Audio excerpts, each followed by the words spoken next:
नमस्कार साथियों। आज 10 फरवरी 2023 को माननीय मुख्यमंत्री श्री अशोक गहलोत जी के द्वारा राजस्थान का बजट पेश किया गया। राजस्थान का बजट पेश करते समय उन्होंने 4 पंक्तियों में यह कहा, खोल दे पंख मेरे कहता है परिंदा, अभी और उड़ान बाकी है, ज़मीन नहीं है मंजिल मेरी, अभी पूरा आसमान बाकी है।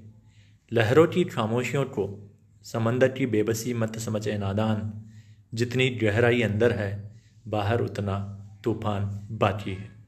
इस प्रकार से राजस्थान का बजट 10 फरवरी 2023 को प्रस्तुत किया गया है। यहाँ से ये क्वेश्चन आगामी परीक्षा की दृष्टि से बहुत ही महत्वपूर्ण है।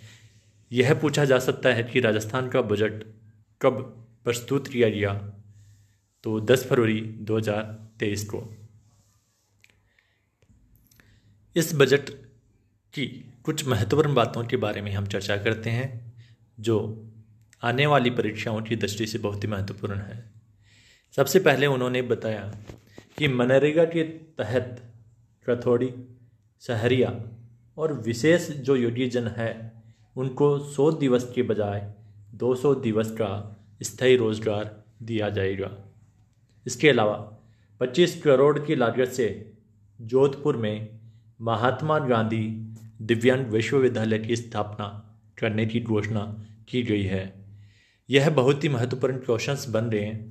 यहाँ भी क्वेश्चन बन रहा है कि कौन सी विशेष जाति जिनको 100 दिवस के स्थान पर 200 दिवस का स्थायी रोजगार दिया जा रहा है, तो सहरिया, रथौड़ी और विशेष योग्यजन को 100 दिवस के बजाय 200 दिवस का स्थायी रोजगार दिया जाने का प्रावधान किया जा रहा है।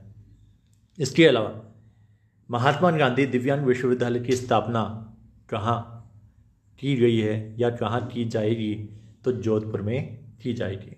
तो ये 2 क्वेश्चन बहुत ही महत्वपूर्ण है। इसके अलावा यह भी क्वेश्चन बन सकता है कि कृषक कल्याण राशि को 5,000 करोड़ रुपए से बढ़ाकर कितने करोड़ रुपए किया गया है, तो यहाँ पर 7.5 हजार करोड़ रुपए किया गया है। किसान द्वारा मोबाइल ऐप के माध्यम से गिरदावरी करने की प्रक्रिया को अपनाया जाएगा। यह बहुत ही महत्वपूर्ण रूप से किसानों के लिए फायदेमंद साबित होगा कि जो गिरदावरी रिपोर्ट है उसको मोबाइल ऐप के द्वारा ही संचालित किया जा सकता है। इसके अलावा श्री अशोक गहलोत जी ने अपने बजट में लंपी रोग से दुधारू गोवंश की मृत्यु पर प्रति गाय 40,000 रुपये देने की मदद की घोषणा की गई है। तो यह भी एक महत्वपूर्ण क्वेश्चन है कि लंपी रोग से दुधारू गोवंश की मृत्यु हो जाने पर प्रति गाय कितने रुपए की मदद देने की घोषणा की गई है, तो 40,000 रुपये की।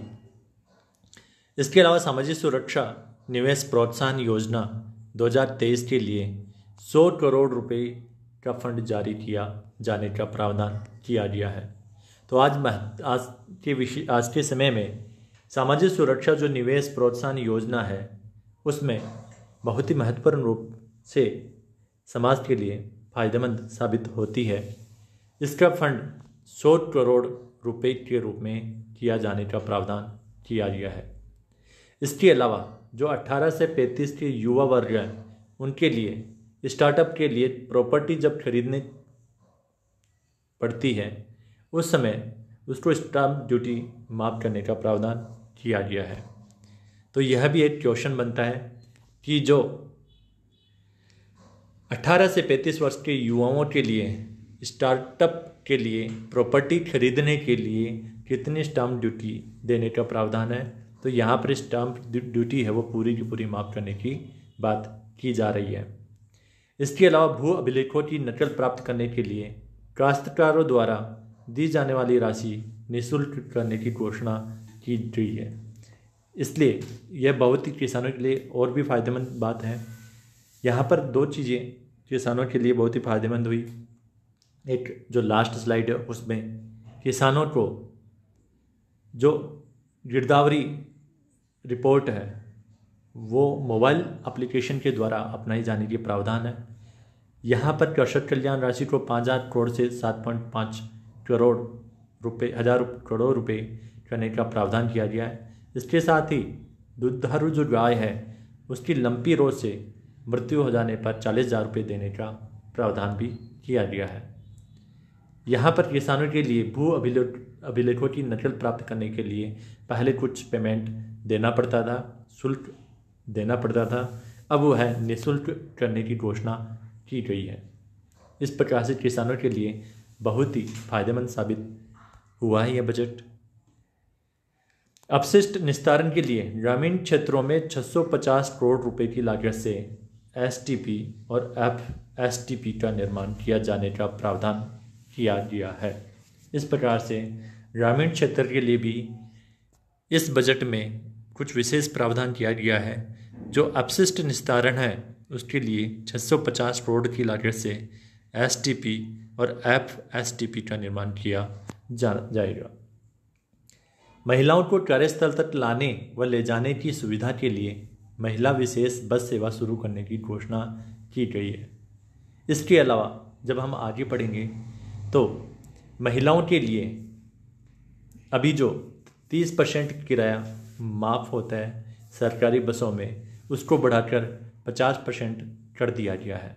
इस प्रकार से महिलाओं के लिए भी विशेष रूप से बजट पेश किया गया है, जिसमें महिलाओं को 50% किराया माफ़ करने की घोषणा की गई है।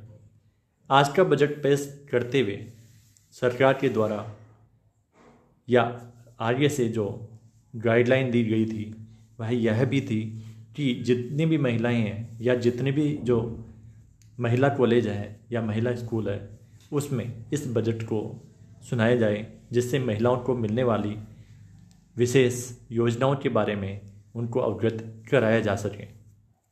युवा पशुधन सहायकों एवं पशु चिकित्सकों को मानदेय पर रखा जाने का प्रावधान किया गया है, जिसमें 5,000 युवा पशुधन सहायक एवं पशु चिकित्सकों को मानदेय पर रखा जाने का प्रावधान किया गया है।